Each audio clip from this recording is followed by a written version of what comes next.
Right, massage tayo. Pa-body massage tayo, pa-relax. Dahil marami ng stress sa mga balita na nababasa ko araw-araw.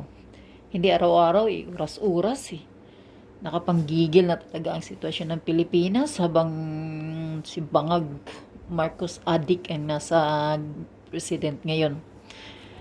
Anyway, mga kababayan ko, magpamassage kayo para naman matatanggal yung mga stress ninyo sa asawa ninyo, stress sa bayan, stress sa sitwasyon ninyo.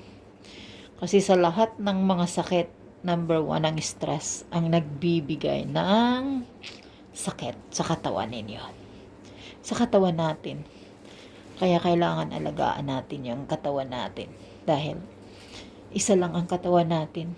Kaya ako linggo-linggo akong magpa-body massage para naman matatanggal yung mga, alam nyo na, overwork sa bahay at sa sa trabaho. So, kailangan talaga ang massage. Kailangan ipamper natin kahit isang beses sa isang linggo ang katawan natin. Okay na yun. Release na yung mga natin, mga kasakit-sakit-sakitan, yung mga muscle pain, at kung ano-ano pa. O, diba? Yan. Madilim kasi yung kwarto dito. Parang dim light ata to. Punta kayo sa Thailand. Doon kayo pa magpamasahe. Basta ang ginagamit nyo, hindi galing sa nakaw, sa gobyerno. Mga magnanakaw. Magpamasahe din kayo, mga magnanakaw kayo, mga hayop kayo. Dahil dami-dami nyo nang ninakaw na pera. Kami, nag-enjoy kami sa buhay namin. Wala kaming ninakaw sa kaban ng bayan, mga putang ina ninyo. Mga magnanakaw kayo. Kailan pa kayo kunin ni Satanas? Wala kayong kwenta sa gobyerno. Mga magnanakaw kayo. Alright.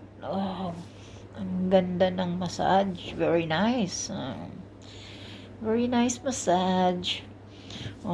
Itong massager ko, siya lagi ang nagmamasahe sa akin. Magaling kasi siya. Yan. Alright. Yan, ayos, di ba? Minsan, mag-chill muna tayo. Hinto sandali sa pagbabasa ng mga news sa Pilipinas na walang silbi.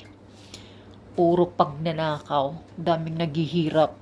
Maraming walang mga trabaho. Maraming hindi na makakain sa 3 beses sa isang araw. Diyos ko po, walang kwenta talaga itong gobyernong bangag na to. Kailan ka pa bababa, Marcos? Pinaka-hit ka na namin sa lahat. Ngayon, masaya kayo. Pinirmahan mo na yung budget ng 2026. Ang saya-saya ng mga buaya. Ang saya-saya ng mga crocodile. Ngayon, masaya na naman. Kasi may mga pork barrel na naman silang manakaw. Mga magnanakaw. Whereas ang mga tao, naghihirap sa bagoong, kung ano-ano pang inasin na isda, yung ulam. Pero kayo, nagpapakasaya kayo sa bilyon-bilyon ninyong mga ninakaw, mga putang ina ninyo.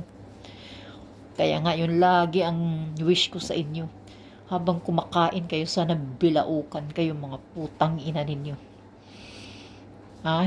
Nilalamo ninyo ang bilyonis na pera ng bayan. Pira ng kaba ng mga taxpayer. Wala kayong mga silbi, mga hudas kayo.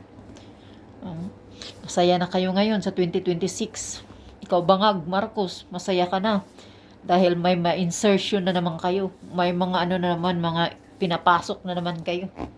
Kaya maraming senador, mismo si Senator Amy, nagsasabi, mayroon na naman kayong mga sinasaksak na budget. Akala ng mga taong ito sila ang masusunod pira nila Kaya sana si Trump, sana damputin din ni Trump itong si Bangag. Kasi cocaine addict at magnanakaw ang gobyerno niya, magnanakaw Marcos. Sana damputin din ni Trump tulad ng ginagawa sa Venezuela. Walang kwenta ang gobyerno. Ang hayop, mahudas, pinapahirapan ng mga taong bayan. Walang kwenta talaga kayo. Kahit na ako dito ngayon, nagpa-body massage ako. Pag politika sa Pilipinas, pag gobyerno ng Pilipinas ang pag-uusapan, nakaka-stress. Nakaka-stress talaga. Kasi iniisip ko, naaawa kasi ako sa taong bayan. Nakakaawa, nakakalungkot. Hindi mo alam yung mararamdaman mo sa kanila dahil maraming naghihirap Itong pag-ngak-ngak ko dito, hindi naman para sa akin to. Gusto ko lang talagang mag-ngak-ngak para talaga na makakatulong naman sa pagbubulgar sa mga walang kwintang gobyerno na to. Kaya yun ang nakakagigil, nakakalungkot. Maraming naghihirap, nakakaawa ang Pilipinas talaga. May darating na naman na bagyo. Hintayin nyo ang bagyo. Sana wag naman kayong malunod. Mag-ingat-ingat kayo. Wag na kayong pakampanti. Pag malakas na ang ulan, kailangan magsialisa na kayo agad. Wag kayo namang magpamatigas ng ulo ninyo. Palapit na ang bagyo, paparating. Itong taon na to, 2026. 15 ka bagyo ang darating sa Pilipinas. Imagine, parang sinusumpa ka talaga, Marcos. Sinusumpa ka ng gobyerno mo. Kasi alam ng God, alam ng Lord na wala kang kwinta. Pinapakita niya sa mga tao na sa susunod, wag na kayong bubuto ng mga inutil na mga magnanakaw na mga politiko. Yun. Kasi kayo, mga Pilipinong iba dyan, kasi kayong magpakatanga-tanga. Bibigyan lang kayo ng pera, ibubuto nyo na. Kunin nyo na yung pera, pero wag nyong ibuto. Dahil kayo din ang kawawa. Tingnan nyo ngayon, anong nangyari sa inyo. Maraming gutom, maraming criminals, magnanakaw, Diyos ko po. Kahit sinila, tsinelas, kahit mga sinampay na damit, nakawin na sa labas ng bahay ninyo. Meaning to say, ilang milyonis na kaya, dumadami yung mga gutom, dumadami yung mga patay gutom na wala nang makain. Sana kayo, mga magnanakaw, ang nanakawan ninyo yung bahay ng mga politiko. Huwag yung mga yung mga ordinaryong Pilipino, yung mga bahay ng mga politiko na alam ninyong mga magnanakaw, yun ang ransakin ninyo, yun ang akyatin ninyo, at pasabugin nyo yung nila, lahat nakawin nyo. Huwag kayong magnakaw sa mga ordinaryo na nabubuhay lang ng tama. Yun.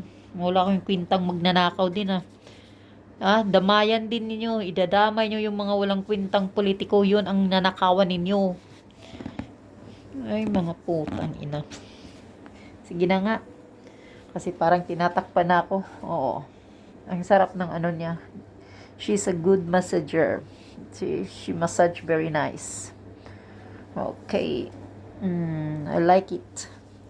Kaya pabalik-balik ako dito. Linggo-linggo. Wow, alright.